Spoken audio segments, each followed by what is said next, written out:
একটা প্রশ্ন করি, ধরুন ঢাকায় বসে মমতা ব্যানার্জি বিদেশি সাংবাদিকদের ডেকে ভারতের মোদী সরকারকে সরাসরি আক্রমণ করে একটা সংবাদ সম্মেলন করলেন, তাহলে ভারত কি চুপ থাকতো নাকি ঢাকার কাছে জবাব চাইতো?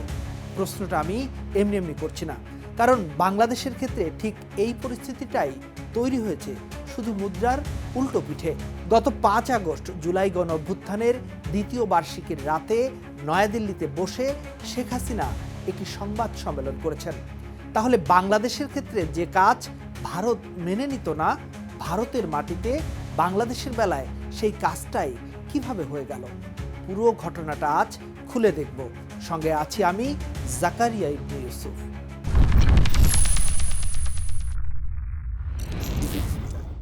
ঘটনার শুরু আসলে অনুষ্ঠানের বেশ কয়েকদিন আগে থেকে।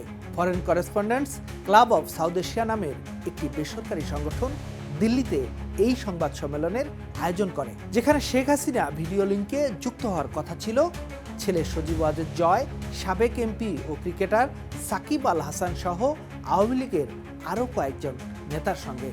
এটা জানার পরই বাংলাদেশ নড়ে চড়ে বসে। প্রধানমন্ত্রীর পররাষ্ট্র বিষয়ক উপদেষ্টা হুমায়ুন কবির 3 আগস্ট ঢাকায় ভারতীয় হাইকমিশনার দীনেশ ত্রিবেদীর সঙ্গে সাক্ষাৎ করে স্পষ্ট অনুরোধ জানান, নিষিদ্ধ সংগঠনের কেউ যেন ভারতের মাটি ব্যবহার করে বাংলাদেশে অস্থিরতা তৈরির মতো রাজনৈতিক বক্তব্য দিতে না পারে। জবাবে ভারতের পররাষ্ট্র মন্ত্রণালয়ের মুখপাত্র রণধীর জয়সওয়াল অনুষ্ঠানের আগেই বলে দেন, এটি একটি বেসরকারি মিডিয়া সংস্থার আয়োজন, সরকারের এখানে কোনো সম্পৃক্ততা নেই এবং সরকার এখানে প্রকাশিত কোনো মতামত সমর্থন করে না। এরপরও অনুষ্ঠানটি নির্ধারিত সময়ে হয়, আর সেখানে বাংলাদেশকে একটি ব্যর্থ রাষ্ট্র বলেন শেখ হাসিনা। এখন প্রশ্ন হলো, ভারত নিজেই কি কখনো বলেনি যে তার ভূখণ্ড অন্য কোনো দেশের বিরুদ্ধে ব্যবহার হতে দেবে না? হ্যাঁ, বলেছে। গত ডিসেম্বরে যখন হাসিনার একটি বক্তব্য নিয়ে ভারতীয় হাইকমিশনারকে ঢাকা তলব করেছিল, তখন ভারতের পররাষ্ট্র মন্ত্রণালয় নিজেই জানিয়েছিল বাংলাদেশের বন্ধুপ্রতিম জনগণের স্বার্থের বিরুদ্ধে কোনো কার্যকলাপের জন্য ভারতের ভূখণ্ড কখনো ব্যবহার করতে দেওয়া হয়নি। তাহলে প্রশ্নটা এখানেই দাঁড়ায়, শেখ হাসিনা যদি বাংলাদেশের বর্তমান সরকার, বাংলাদেশের রাজনীতি আর নিজের ফেরার পরিকল্পনা নিয়ে সরাসরি বক্তব্য দেন, সেটা কি রাজনৈতিক কর্মকাণ্ড না? আর যদি তাই হয়, তাহলে ভারতের নিজের ঘোষিত নীতির সঙ্গে এটা কিভাবে মেলে? ভারতের যুক্তি খুব পরিষ্কার। অনুষ্ঠানটা সরকার আয়োজন করেনি, এটা একটা বেসরকারি প্রেস ক্লাবের অনুষ্ঠান, আর সরকার এখানে বলা কোনো কথার দায়ও নেয় না। 7 আগস্ট সাপ্তাহিক ব্রিফিংয়ে জয়সওয়াল আবারও একই কথা বলেন, শেখ হাসিনার অনুষ্ঠানে ভারত সরকারের কোনো ভূমিকা ছিল না, আর বাংলাদেশ সরকার সম্পর্কে বলা কোনো কথাকেই ভারত সরকার সমর্থন করে না। In the heart of the city rises a destination built for greatness. International Convention City, Bosundhara. Life takes a new course. কিন্তু এখানেই একটা ফাঁক থেকে যায়।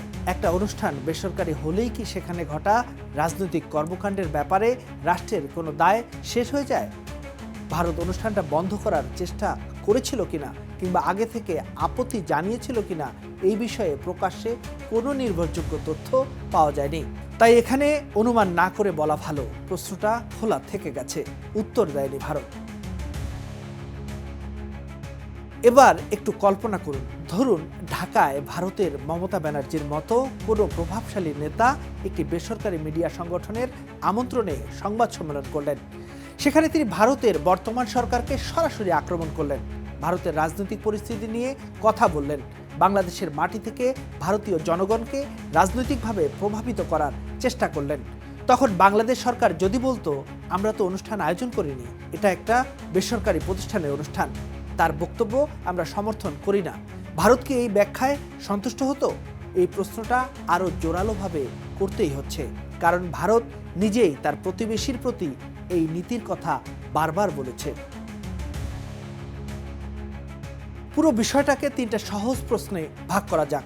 1, ভারত কি হাসিনার বক্তব্য সমর্থন করছে? না। 2, ভারত কি নিজেই অনুষ্ঠান আয়োজন করেছে? না, এটা বেসরকারি সংগঠনের অনুষ্ঠান। 3, তাহলে নিজের ভূখণ্ডে বাংলাদেশ বিরোধী এই রাজনৈতিক কর্মকাণ্ডকে ভারত ঠিক কিভাবে দেখছে? এই তৃতীয় প্রশ্নের কোনো স্পষ্ট জবাব এখনো ভারত দেয়নি। কারণ আমরা সমর্থন করি না বলাটা বক্তব্যের দায় থেকে সরে থাকার একটা উপায় মাত্র। কিন্তু নিজের ভূখণ্ডে এই ধরনের কর্মকাণ্ড হতে দেওয়া বা না দেওয়া সেটা সম্পূর্ণ আলাদা একটা সিদ্ধান্ত।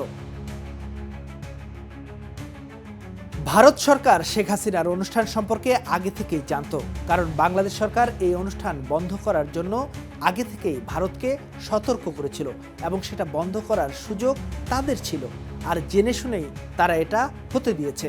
প্রথমে তারা বলেছে শেখ হাসিনা ভারতের মাটি ব্যবহার করে রাজনৈতিক কর্মকাণ্ড করতে পারবেন না। তারপর বাংলাদেশের সতর্কতা সত্ত্বেও তারা শেখ হাসিনার বাংলাদেশ বিরোধী সংবাদ সম্মেলন দিল্লিতে করতে দিল। এখন তারা বলছে শেখ হাসিনার বক্তব্যের সঙ্গে তারা একমত নয়, তাদের নিজস্ব নীতির সঙ্গেই তাদের কর্মকাণ্ড সাংঘর্ষিক। কিন্তু বাংলাদেশকে দেওয়া ভারতের আশ্বাস আর বাস্তব ঘটনার মধ্যে মিথ্যাচারের কড়া গন্ধ পাওয়া যাচ্ছে কিনা সেই প্রশ্ন তোলার যথেষ্ট কারণ আছে। বাংলাদেশ সরকারের ভেতরেও প্রতিক্রিয়া এসেছে জোরালোভাবে। ৮ আগস্ট স্বরাষ্ট্রমন্ত্রী সালাউদ্দিন আহমেদ বলেছেন, ভারত যদি শেখ হাসিনাকে রাজনৈতিক তৎপরতা চালানোর সুযোগ দেয় তাহলে বাংলাদেশের সঙ্গে দেশটির বন্ধুত্বপূর্ণ সম্পর্ক নিয়ে ভারতকে নতুন করে ভাবতে হবে। তাহলে ঘুরে ফিরে সেই একই প্রশ্নে ফিরে আসতে হয়, বাংলাদেশের ক্ষেত্রে যে কাজ ভারত মেনে নিত না, ভারতের মাটিতে বাংলাদেশের বেলায় সেই কাজটাই কিভাবে হয়ে গেল? ভারত যদি সত্যি মনে করে তার ভূখণ্ড ব্যবহার করে অন্য কোনো দেশের বিরুদ্ধে রাজনৈতিক কর্মকাণ্ড চালানো উচিত না, তাহলে দিল্লির এই সংবাদ সম্মেলন সেই নীতির আওতায় পড়ে কিনা তার একটা স্পষ্ট ব্যাখ্যা বাংলাদেশের চাওয়াটা অস্বাভাবিক কিছু না। শুধু আমরা সমর্থন করি না বললেই কি একটা রাষ্ট্রের দায়িত্ব শেষ হয়ে যায়? নাকি রাষ্ট্রের দায়িত্ব হলো তার ভূখণ্ড আসলে কোন কাজে ব্যবহার হচ্ছে সেটাও নিশ্চিত করা? কারণ প্রশ্নটা শেষ পর্যন্ত এটা না যে শেখ হাসিনা কি বলেছেন আর ভারত সেটা সমর্থন করে কিনা, প্রশ্নটা হলো বাংলাদেশের ক্ষেত্রে যে সীমার কথা ভারত নিজেই বলেছিল, দিল্লিতে এসে সেই সীমাটা আসলে কোথায় গিয়ে দাঁড়ালো? আপনার কাছে কি মনে হয়, ভারতের বাস্তব কর্মকাণ্ডের সঙ্গে তাদের নীতি ঠিক আছে? কমেন্টস করে জানান আপনার মূল্যবান মতামত। দেখা হবে পরের পর্বে।